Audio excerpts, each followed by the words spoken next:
मैं देवों के देव महादेव के चरणों में प्रणाम करती हूँ। गौरी पार्वती माता के चरणों में प्रणाम करती हूँ।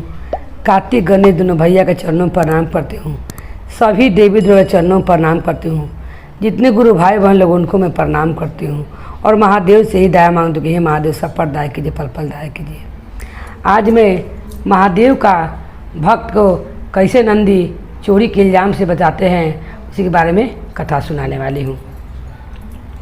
एक गांव में एक बेबी नाम की एक गुरु बहन रहती थी।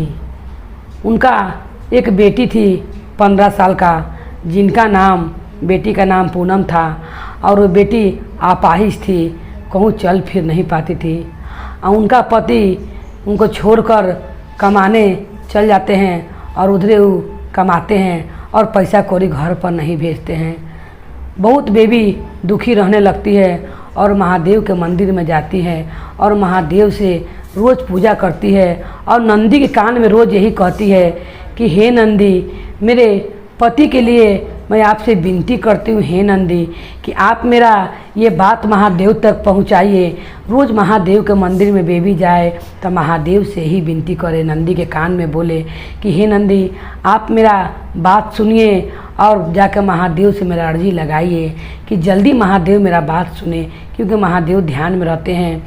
मेरा पति जल्दी वापस घर आ जाए और मुझ पर कृपा करे महादेव, क्योंकि मेरे पास पैसा कौड़ी का बहुत दिक्कत है, घर में राशन पानी भी नहीं है और बेटी अपाहिज है, मैं कैसे क्या करूं।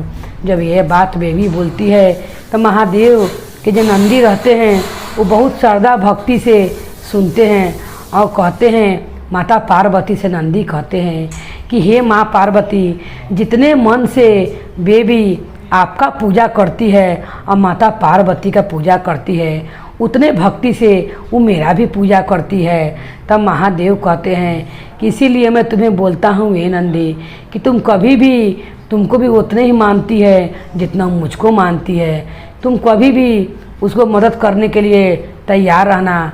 कभी भी कोई संकट आए बेबी पर, तुम उसको पर खड़ा रहना।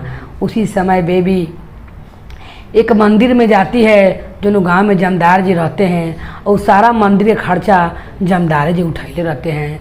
और वही मंदिर में एक पंडित जी रहते हैं और जमदार जी का एक भतीजा भी वही मंदिर में रहते हैं। एक काम मांगने के लिए बेबी जमदार जी के घर जाती है तो जमदार जी कहते हैं कि मेरे पास कोई काम नहीं है, तुम ऐसा करो बेबी कि तुम मंदिर में जाकर साफ सफाई करो और पंडित जी से मिलकर उनका हाथ बटाओ पूजा पाठ के काम के लिए। बेबी तैयार हो जाती है, मगर जमदार जी के जो भतीजा रहता है उसका मन में बहुत जलन हो जाता है, क्योंकि जितना पैसा जमदार जी देते थे मंदिर में खर्चा लगाने के लिए, पर प्रसादी लाने के लिए, उनका भतीजा जो था से 200 को लाता था, 200 अपना पार्टी खर्चा बचा लेता था। अब सोचता है जमदार जी के भतीजा कि अब ये मंदिर में ये आ गई है बेबी, अभी आ गई है महादेव के शिष्या है, अब तो सब बात जाकर जमदार जी से बताएगी तो मेरा तो हुक्का पानी बंद हो जाएगा। मैं क्या करूं कि इसको मंदिर से निकलवा दूं, ऐसा सोचती है। तब वही समय जमदार जी आते हैं और सोमवारी का दिन रहता है। जमदार जी 500 रुपया से अपना भतीजा को कहते हैं कि 500 रुपया का जाकर प्रसाद ले आओ, क्योंकि आज सोमवारी का दिन है, जितना लोग मंदिर में पूजा करने आएंगे सबको प्रसाद दिया जाएगा। ये अपना दिमाग लगाता है इनका भतीजा और क्या करता है कि 200 रुपया बेबी को देता है और कहता है कि 200 रुपया लेके बाज़ार जाओ अब फल लेके आओ। उसी समय बेबी कहती है कि जमदार जी ने 500 रुपया दे के गया है महादेव के प्रसाद लाने के लिए, आपने हमें 200 रुपया दे रहे हैं। तो कहता है कि छोटी मुंह बड़ी बात मत करो, वो कितनों हैं तो मेरा चाचा हैं, अभी कहकर तुमको काम पर से निकलवा दूंगा, चुपचाप जाओ। बेबी कुछ नहीं कहती है और वहीं पर प्रणाम करके महादेव के, माता पार्वती को और नंदी को प्रणाम कर कर फल लाने चल जाती है। जब फल लाने जाती है तो थोड़े सा फल 200 को होता है और पैसा तो बाकी वो जमदार का भतीजा रख ही लेता है।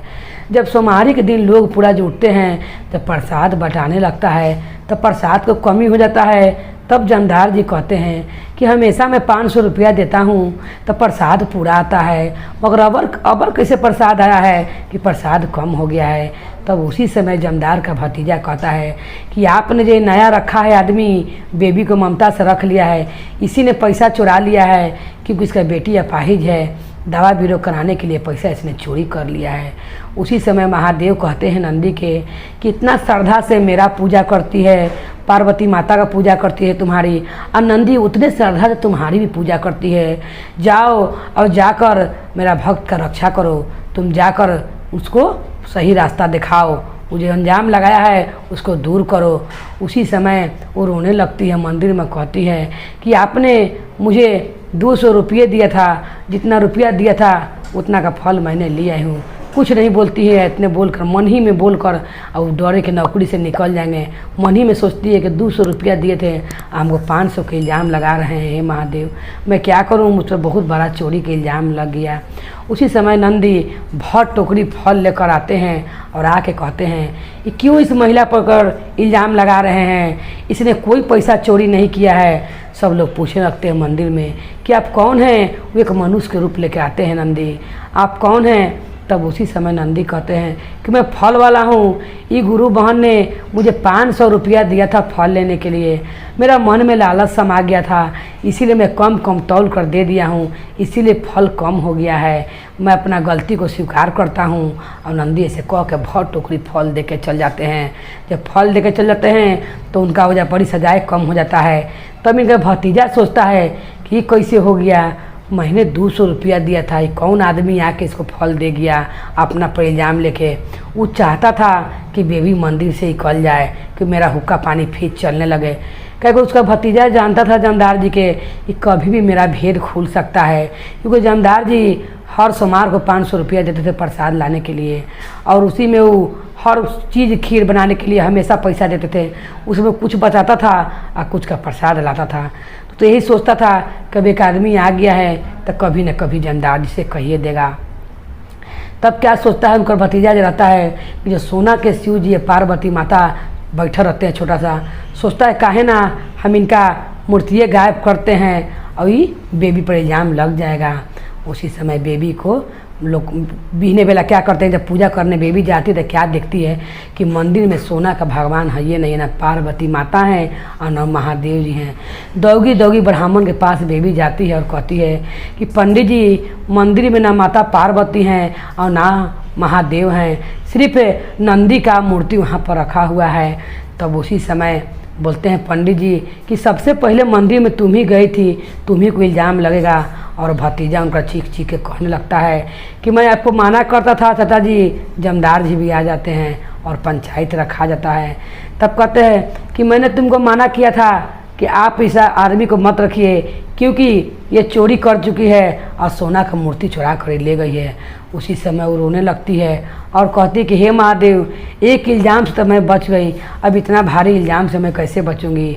उसी समय नंदी आते हैं, फिर एक मनुष्य बन कर आते हैं और कहते हैं कि आज इसे पापी का दंड मैं देकर ही रहूँगा। और आकर कहते हैं नंदी, और उसको ये पुलिस को फ़ोन होता है, उसी समय नंदी आ जाते हैं और कहते हैं कि क्यों इस बहन पर जुल्म कर रहे हो, आप तुमने सोना का मूर्ति चुरा कर अपना कोठी के पीछे जो केला के पेड़ है उसी के नीचे तुमने गाड़ा है, जाकर ला दो।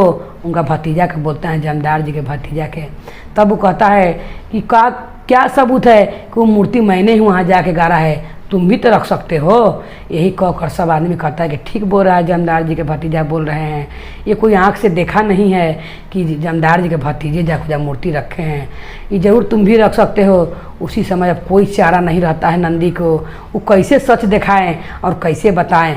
उसी समय नंदी सारा आदमी को बोलते हैं मेरा संग चलिए, पहले जितना लोग रहता है मंदिर में आए, पुलिस जमदार जी है, जितना लोग आए रहते हैं सबको लेकर नंदी मनुष्य के रूप में जाते हैं केला के पेड़ के लगे, और नीचे से वो क्या करते हैं कोड़ कर माता पार्वती का महादेव का निकालते हैं, मूर्तियाँ निकाल को प्रणाम करते हैं और कहते हैं हे महादेव, अब मुझे अपना असली रूप में आना पड़ेगा, क्योंकि आपका भक्त का अब कोई भी बचाने का उपाय नहीं है। उसी समय नंदी अपना नंदी वाला रूप में आ जाते हैं। सब लोग गाय देखकर दम डरा जाते हैं और कहने लगते हैं और कि तुम कौन हो। तब बोलते हैं वही नंदी से समय कि मैं महादेव का भक्त नंदी हूँ, जैसे बेबी महादेव का भक्त है वैसी मैं भी महादेव का भक्त हूँ, ये चुरा कर रखा था आपका भतीजा ही, मैं गवाह हूँ। उसी समय पुलिस पकड़कर उनका भतीजा को ले जाता है और नंदी कहता है कि तुमने महादेव पार्वती माता के संगे मुझको भी कभी नहीं भूली हो और तुमने बहुत सच्चे मन से मेरा भी पूजा की हो, इसीलिए मैं तुझे आशीर्वाद देता हूँ कि तुम सदा भरी पूरी रहोगी और तुम्हारी बेटी जो अपाहिज है वो अच्छी हो जाएगी, और जो तुम्हारा पति जाकर परदेश में तुमको भूल गया है वो नहीं आ रहा है, वो भी सांझ तक घर आ जाएगा। जैसी आशीर्वाद देकर नंदी वहाँ से अंतर ध्यान होते हैं और जितना गांव के आदमी रहता है सब बेबी को कहता है कि हम लोग को कभी भी भगवान दर्शन नहीं दिए, मगर महादेव के नंदी ने आकर बेबी को दर्शन दिया है, इसीलिए बेबी को सब कोई संगे संगे बेबी का पूजा पाठ करेगा और बेबी का हर चीज़ में मदद करेगा। आदमी सब चीज़ से बेबी भर जाती है, पूरा भंडार उसका भरता है। उसका बेटी जो रहती है 15 साल का वो भी ठीक हो जाती है, अपाहिज से निमन हो जाती है। और उनका पति उसी सांझ को आता है और कहता है कि मैं भुला गया था कि मेरा पत्नी भी है और एक बेटी भी है। तो महादेव के नंदी की कृपा से सब जितना चीज़ छूटा हुआ था सब मिल जाता है। इसी तरह नंदी ने महादेव के भक्त पर कृपा किया और उसी सब भक्त पर कृपा करे। बोले हर हर महादेव की जय, गौरी पार्वती मैया भवानी की जय, भैरव भैया की जय।